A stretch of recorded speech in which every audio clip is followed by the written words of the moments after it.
based on how Eidolon of the Great Revel has done at the GP, it is worth noting that he is stupidly good. So good, in fact, I'm actually going to dedicate this zoo build, this weekly zoo build, to him.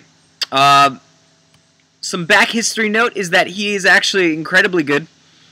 He has been basically breaking the scene of Legacy. Burn was not necessarily a tier 1 deck, may have been like a tier 1.5 in Legacy before Eidolon the Great Revels come in, and turns out he's just stupidly good if you take his ability and put it on legs so that he can at least deal 2 damage in order to remove him, get rid of his effects. Then he's really good. I mean, the fact is that he has a constrictive mana cost, and that is something very much to note, that he has to be in basically mono red or red and one other color pairing, and that's it. But he more or less says, Eidolon of the Great Revel, 2 mana, 2/2, when it dies, deal 2 damage to target creature or player, or target player. And that's what he says at worst. At best, he says, I'm a 2 mana, 2/2 who's going to get in for anywhere from 4 to 8 damage. That's just as good as Goblin Guide. Goblin Guide usually is a 1 mana dude who gets anywhere from into 4 to 8 damage too. It's incredibly efficient. So without any further ado, I thought I would take the success of Eidolon the Great Revel and try to make the best zoo brew I could with him. The fact of the matter is that he is red-red, so that constricts a lot of the things that you can do with him. You have to reliably have 2 red on turn 2, because that's when he's most powerful played. Against most decks, with the exception of being like Affinity. You know, you can play him against red deck wins, but you sort of need to like place him at the correct time. You definitely don't want to play him against like Affinity or something that's going to empty out their hand on turn like 2 before you have a chance to play your second mana and play him. So he's stupidly good, but he's got that restrictive mana cost. That mana in mind, you need to do something that's either mostly Boros, mostly red, or mostly Gruul. Now, I thought the best thing to do would be toss him into sort of a Gruul Zoo build, which I did, but the problem was I would hit a chokehold where I'd want to go turn 1, whatever, turn 2, maybe let's say turn 1 I was going to do an Eidolon the Great, do a turn 1, like, Wild Noctil. Turn 2, I could play a Burning Tree Emissary, but then I could not play Eidolon the Great Revel. Or I could do Eidolon the Great Revel turn 2, then try to chain Burning Tree Emissary into something else, but I'm hurting myself off of it. So it doesn't actually play well with each other. My biggest qualm with Burning Tree Emissary was that it did not make mana either make red-red, red-green, or green-green. If it did that, it would be a million times better. But so I had to sort of just drop the Burning Tree idea. I still stayed with a mostly Gruul Zoo, but I'm actually mostly red. If you look at this deck, it has Eidolon the Great Revel. It has Gorklan Rampager, who plays well with Eidolon the Great Revel since it's a Blood Rush ability, and activated abilities do not make you hurt yourself with Eidolon the Great Revel. Goblin Guide, Grim Lavamancer, again, activated abilities don't hurt you with the Eidolon the Great Revel, so he's very good. Curdape, Tarmogoyf, Wild Noctil. As you can see, the only 2 color cards that aren't red in the deck are Gorklan Rampager, but it's mostly used as a spell in this case, and Tarmogoyf and Wild Noctil. When we come down to the spell choices, I chose to go with 4 Lightning Bolt, 4 Searing Blaze, and 4 Path to Exile. Yes, this could be, how do I put it? It could be, Lightning Helix, but I chose for the life game, but even with that's out, you're generally only gaining 1 life out of the Eidolon of the Great Revel, so it's not super great. And if I was going to go ahead and hit myself for 2, I'd much rather hit them for 3 as well as killing their creature, so my Eidolon of the Great Revel can still swing. Got to bear in mind, there are more cards in this than I'm used to that have 2 toughness or less. So that's going to be Grim Lavamancer, Goblin Guide, as well as Eidolon the Great Revel. So clearing a path is more important now than ever. It's still definitely Zoo, even though it has more of a rush aggro feel to it, since it's still using the Slay idea of having a good mana curve. And you'll see here, it definitely still is good mana curve. We've got 4, 8, 12, 14 1-drops, and then we have 8 to 12 2-drops if you count Gore-Clan Rampager as a 2-drop, which it pretty much is. So that's where I stuck with that. I had a very basic mana base, 4 Arid Mesa, 4 Scalding Tarn, and 3 Verdant Catacombs. The reason why I went this way is it can grab me, all of these can grab me my Stomping Grounds as I need it, which is what's most important to me. Having a basic forest is going to be more important in my head than having a basic basic plains. And Arid Mesa and Scalding Tarn can both hit Mountain, which is the most important card in my deck. Mountain or anything that gives red sources. And if you look, the white is only a splash. The only thing I can do that's white is Path to Exile, Sacred Foundry, as well as 1 Temple Guard. So it's 3 white lands in my entire deck. And that's only, basically, to use a Path to Exile, as well as power up my Wild Noctowl. Is it still worth it at that point? Yes, it still is, in my opinion, because you're still going to get more damage off the Wild Noctowl.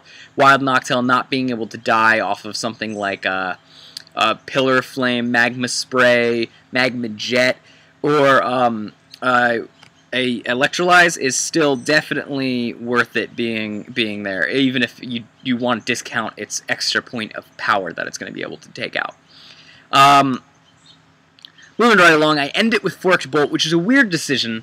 It was basically, and it's always sort of between Forked Bolt and Pillar Flame on my last choice. I ended up going for Forked Bolt, and the reason why is because I'm seeing more Lingering Souls tokens right now than I am seeing more Kitchen Finks. So as such, Forked Bolt has a little higher on my agenda. I still want it to be a sorcery over something else like Searing Blood, so that way I can power up my Tarmogoyf. In the side, I have 3 Scavenging Ooze, which is a little bit because I generally like having 3 Graveyard Hates in my deck. But aside from that, Scavenging Ooze gains me life, which is important in a deck that's running Eidolon of the Great Revel, as well as a mana base like mine. I've also got 4 Blood Moon, which might seem weird, but I am so not reliant on white that I don't need to necessarily have Blood Moon. If it kills all my lands, I'm actually less careful. Like, I care less about it. Because again, Eidolon of the Great Revel, Goblin Guide, Grim Lavamancer, Curd Ape, Lightning Bolt, and Searing Blaze, and Forked Bolt are all just red. So I can cast it off of a Blood Moon. It doesn't matter if I get Blood Mooned. I'm going to Blood Moon back. Like, Blood Moon's not a big deal here. In fact, it can kill most things. Blood Moon, in this type of deck, manages to save a lot of the weird sort of matchups. You can match it in against Control. You can match it in even against Jund, Rock decks, even just, I mean, we're talking just green, red, it's fine to green, black, it's fine to bring that in, even if it manages to only turn off a couple of their lands. You're still turning off a couple of their lands. The big thing is it's turning off their man lands, if they have any. The next thing that is that it also hits out Scapeshift, Tron, all variants of Tron it's good against. The only decks it's really not great against is, again, the Red Deck Wins deck, the Twin deck, and the Delver deck. But you're already so set against Delver anyways, just by having Eidolon of the Great Revel in your deck, and just by the virtue of being a Zoo deck, that the only thing I would actually worry about whatsoever in this matchup is Twin. And Red Deck Wins, of course. So Blood Moon only doesn't turn off Twin and Red Deck Wins, but that's where Leyline of Sanctity comes in. Right now, with Red Deck Wins being so strong in the meta that it is, and it's mostly burn, mind you, Leyline of Sanctity is a must in your sideboard. You must have 3, if not 4, Leyline of Sanctity. I like to have 3 because the mulling difference between 3 and 4 is not so huge that it makes me want to kill myself. The mulling difference between 2 and 3 is actually more relevant. So 3 is where you want to be, because it'll mostly guarantee that even if you mull down to 4, you will at least see it once in those opening hands. Mutagenic Growth comes in specifically for the Twin and the Lightning Bolt matchups. So that's going to be things like Control. There's more cards in this deck need to survive a Bolt than what you'd think. So Goblin Guide, Eidolon the Great Revel, Grim Lavamancer all need to survive the bolt, so mutagenic growth becomes much more important. Searing Blood comes in against any sort of aggro decks, so the affinity decks would be where you'd bring them in. You could do more Searing Blood. I've been hearing lots of rave reviews about Searing Blood, but I think there's enough burn in just overall that we're fine with just 2 Searing Blood in the sideboard, as well as the 4 in the main deck. 4 Searing Blaze in this case. Why do Searing Blood in the sideboard and Searing Blaze in the main board? I have preference over to Searing Blaze, mostly because there is 10 fetches in this deck, so unlike Red Deck Wins, which only uses generally around 8, this is way, way, way more reliable. Aside from that, it's more important for us to clear the path and do more damage. So the fact of the matter is Searing Blood will do damage regardless, and that's important for Game 1 over Game 2. And the more important thing is that it does 3 damage, because occasionally we need to get blockers out of the way when there might be blockers that have 3 toughness. Wall of Roots that has taken 2 off, being able to swing in even with or shoot it down with a Grim Lavamancer and then Searing Blood it for a Tarmogoyf is big. Those are the reasons why you're going to want to use Searing Blaze over Searing Blood, although you can run Searing Blood in the sideboard. If you were worried about, I would say the worst matchups in this would be Red Deck Wins, which you can fix with the Leyline of Sanctity. You're risking a little bit on the moles. But it would be Red Deck Wins, it would be the Twin decks, and it would be the Affinity decks, as well as the Soul Sisters occasionally. But we have enough removal here and enough repeatable damage that Soul Sisters isn't the worst thing in the world. But Twin out of those things is the thing that I worry about the most. If I decided that I had enough hate that I wouldn't need to, I could take out things like some Scavenging Ooze for Choke, and that would help me out against the Twin matchup. So without any further ado, let's go ahead and get ourselves into a battle.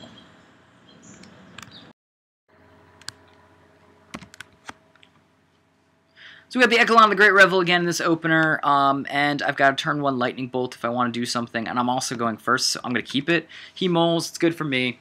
Yeah, I see no reason not to keep this hand. So we'll crack this into a Stomping Ground, untapped if we need it for a bolt. Otherwise, we'll just crack it at the end of turn, no big.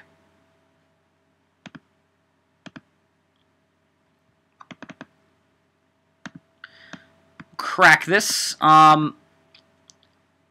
We will. Now the question is, do we want to toss this into a pretty obvious counterspell? The answer, I think, is in fact no, because we'd much rather. Well, no, because if we're playing against like an American control deck, he's gonna have to bolt it. So he's got the bolt, and we don't have any path. Like we don't have any defense for that. So we'd much rather run this into the counterspell. And it sticks. Well, there you go. He decided it was not path-worthy, I guess. That seems fine and dandy. What's happening here? We've got ourselves the ability to bolt and put out a Tarmogoyf as well as Gore-Clan Rampager. I think we're just going to go ahead and attack. If he wants to do something, you have to do it like right now.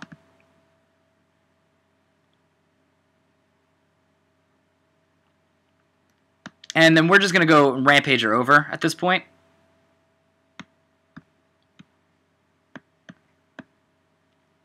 I don't lose life off of it. And we've dropped him down to 11. That's how much he needs he needs to get rid of Eidolon. And he's decided the only good way really to do it is to do it through an Ambush Viper, which seems fine with me. I've got to the point where it doesn't matter if he Ambush Vipers me. If he paths it, that seems fine too. If he decides to go for another Snapcaster here, I can bolt.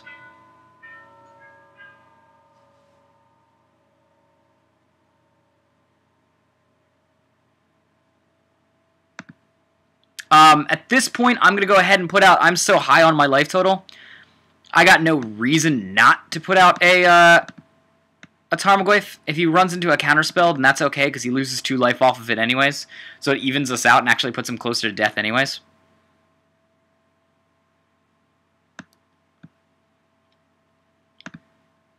In fact, it means at this point that I can probably just bolt him after I swing and he's dead. If he counters it, he's screwed. If he does anything, he's basically screwed. That's exactly what Eidolon of the Great Revels is here to do. So we know he's a white deck, and we know he had out a basic plains, so my Blood Moon is not going to necessarily screw him. Although it could. I don't know that he's playing red. As such, it would be a little bit prudent. I guess I'm still going to toss in the lightning bolts here, or the Blood Moons here, and I'm also going to toss in my Scavenging Oozes against this. I have no clue if he's playing red. I'd assume he's playing red and that he just got mana screwed. But I have no clue about that. I'm actually going to toss out the Scavenging Oozes here, and I will put in the Mutagenic Growths, because Mutagenic Growths will still save me from, like, if he tries to ambush Viper me or something. This is a keepable hand. We've got 2 Eidolon of the Great Revels, so I'm going to keep it. The Blood Moon might be like a secondary thing. I might just lock him out of his spells. But I can go turn 1 Goblin Guide, turn 2 Eidolon, turn 3 Eidolon, and it's going to kill him. Just right there. The plus side is Blood Moon is not necessarily going to straight up kill me. So we know he's got a... we know he does have red now, so the putting in the Mutagenic Growths was a smart move on my end. But obviously, I'm still going to try to put out the Eidolon of the Great Revel here. I've got 3 of them, so I got no reason not to. And my whole hand is red, so even if I were to... I think I get a Stomping Ground here, personally. Even if I were to run this into a counterspell, I've got more and more of them, so it doesn't really matter to me.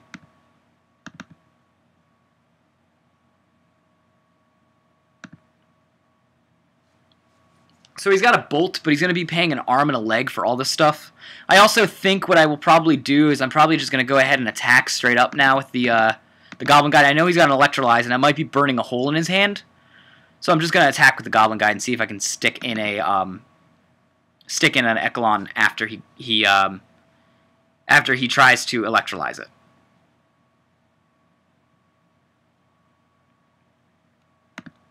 So again, if he just wants to keep counterspelling, like, I don't mind. It's not a big deal.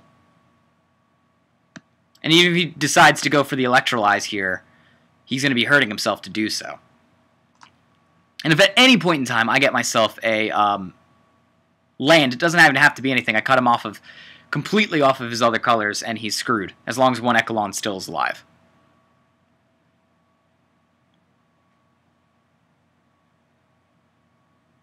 Sure, Wrath of God is fine. Not necessarily mine, because that means I still have an Eidolon. And he's also tapped out, so he can't counterspell anything else. I'll just put out the other Eidolon. But at any point in time I put out a land, because he's been so greedy with his mana, I win the game.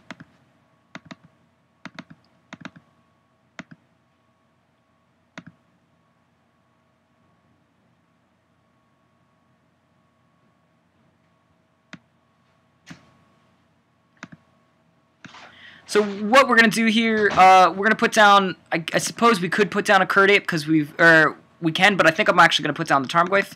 It survives attacks, and if he decides to counterspell it, he's got a counterspell, but that's fine. We're going to out-threat him. Eidolon did exactly what it needed to do. He's looking for an answer to Tarmogoyf here. Even if he paths my Tarmogoyf, then he's dead. We know he doesn't really have a counterspell.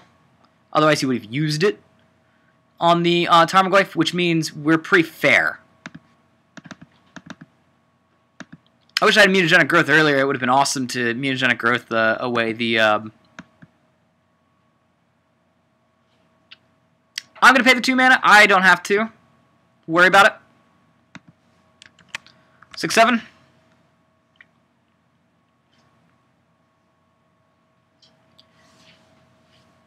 We got Rage Kit. Trollololololololol. Well, he wanted to troll us, so I'm sorry. I had to spend like 10 minutes feeding the troll. Anyways, I think he's going crying somewhere now. Really insecure about his net deck, but whatever. Whoops.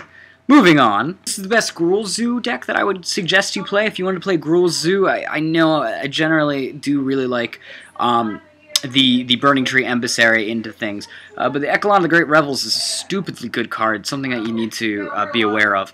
What I would say is this about this zoo. It feels like it's just a bad version of the Red Deck Wins deck. I'm not by any means saying the Red Deck Wins deck is better than this or worse than this. It just feels like it's probably doing the same thing, and that you might just be better off running the Red Deck Wins. You get a better mana base that way, you get more of a linear game that you can do, less can go wrong, you're less dead to removal. The only time I would suggest doing this over Red Deck Wins would be if your meta had a ton of life gain in it, and if your meta had a ton of different things like Leyline of Sanctity in it. This by all means does not get shut off by Leyline whatsoever. In fact, if you play Leyline, I don't really care at all. It definitely still has that zoo enough core that it can just get by without it. But if you want a really fast deck, you want one that's more focused on the Gruul colors rather than well, still having sort of a zoo-esque thing. Whether your Red Deck Wins or whether you're zoo and you want to sort of just go try this out, by all means do it. It's a really fun deck. I would not say it's better than Zoo. I think Zoo's better, the Naya Zoo is better at doing what it's trying to do than this is, but it's a cool hybridization.